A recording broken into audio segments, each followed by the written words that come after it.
Welcome back. Joining us now to talk more about Operation Resolute is Bill Gregory, Chief Warrant Officer for U.S. Army Special Forces, retired. And he's here with us now. Thank you for your service and thank you for your time today. We appreciate it. You're welcome, sir. Would it be an accurate statement to say OR saved your life? Yes, it would. Do you mind sharing? How? Well, back in summer 2017, I had an incident that happened. It took me to a real dark place. It drug out over a couple of months, and it got me to the point where I was tired of life, completely tired of life. I updated my will. I wrote my own obituary, made sure all the finances, everything was straight, written instructions on who was going to be at my funeral, who was carrying my coffin, everything. Wow. I picked a date, the general time, it was early in the morning, and it wasn't going to be with a firearm. It was going to look like an accident. I wanted to make sure my wife would get the insurance, life insurance. You had It was going to be that detailed? Oh yeah, for sure. About a week after I decided I was going to do it, I actually picked a date and was going to be on my mother's birthday, my deceased mother's birthday. Went to work, popped the computer on in the morning, went down through the emails, and there was one from Chaplain Chad Cottle. And Chappie sent this email out across the battalion, and it was referenced an organization called Operation Resolute. And they were going to be hosting a little 2-day deer hunt combination wild pig hunt, hog hunt. I've loved the outdoors from day one. I grew up in the outdoors hunting and fishing since I was 5 years old.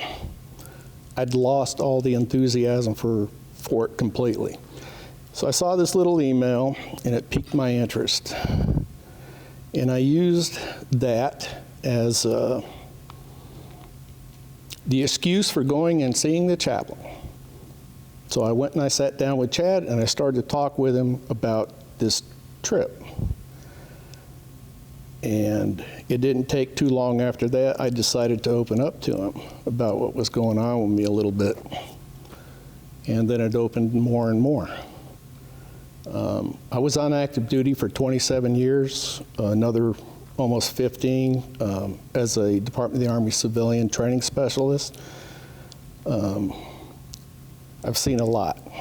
Throughout my entire time in the military, whether it was active duty or even as a civilian, I knew a number of good acquaintances of mine over the years who actually did commit suicide.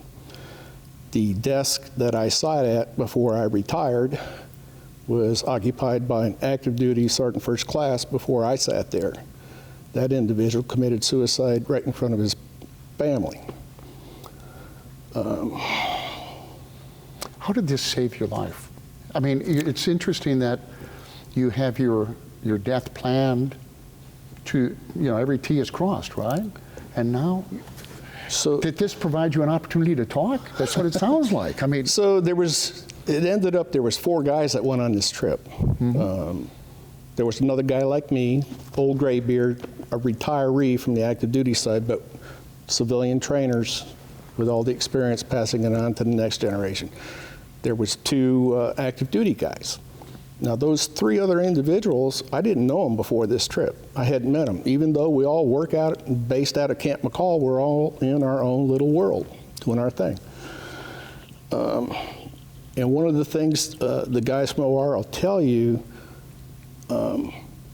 those chaplains, when they're taking folks on a trip, they prefer that there's some seat time in that vehicle. Mm-hmm. In other words, not a 20, 30-minute ride down the road. The longer that trip can be, like say 2-3 hours or so, getting to wherever they're going, people start talking. So I actually took a guy with me on this trip. I'd never met him before, active duty guy. By the time we got to the facility to start this hunt, he had already opened up to me about a whole lot of stuff going on with him, a lot of physical injuries and stuff, and fighting the Army to try and stay in. Some stuff going on personal stuff with the family. I just met the guy, and I kind of unloaded on him a little bit too. So this particular trip, deer hunt, hog hunt, I asked ahead of time. They said sure. So I brought the equipment that I have to hunt at nighttime and to do it quietly. A suppressor on an AR-10 with a thermal scope. And I took a deer rifle with me and my night hunting weapon. And I went, they took me to a tree stand.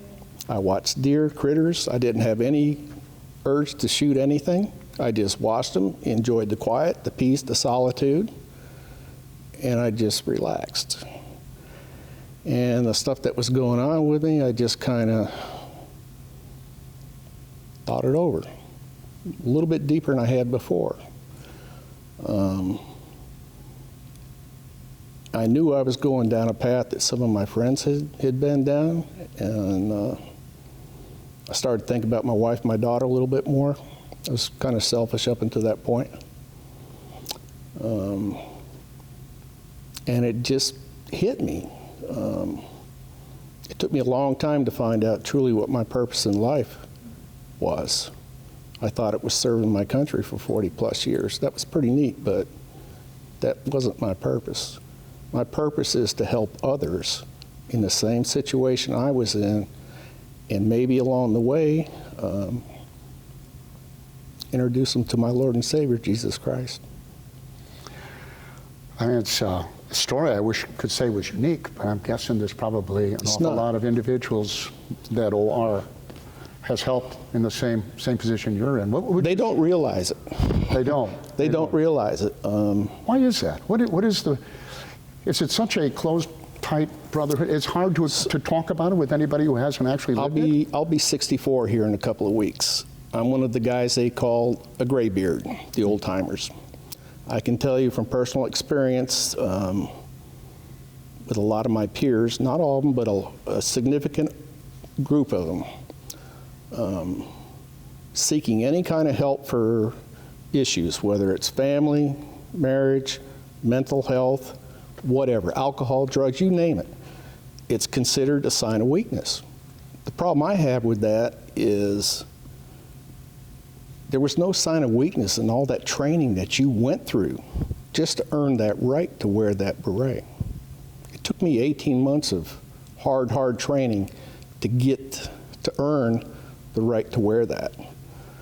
And then 27 years of active duty, and the things I've seen and done, you could make a movie. You could write books about it. My wife has no clue. My generation, things that we did, things that we experienced, we keep it to ourselves. The only people that we ever talk to about it is someone who's lived it. Well, Bill, thanks for your time. And I think the story, I know it's inspiring to those who are watching. And I hope that they do what they need to do. They just didn't realize, and to this day, I don't think they truly realize the impact that they're having, because guys tend to keep it to themselves.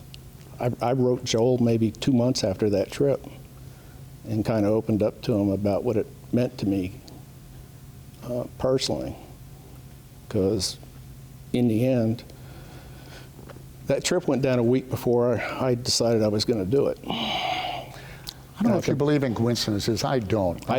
I'm sure glad you got the email and you went. Yep. Bill, thank you. And thank everyone associated with this organization. And you, too, of course, for watching. I hope you enjoyed today's show. If you have any questions or you'd like to know more, visit our website at raleighcw.com and myrdctv.com. And I'm Bill LeMay. Thank you for watching Community Matters. We'll see you next week.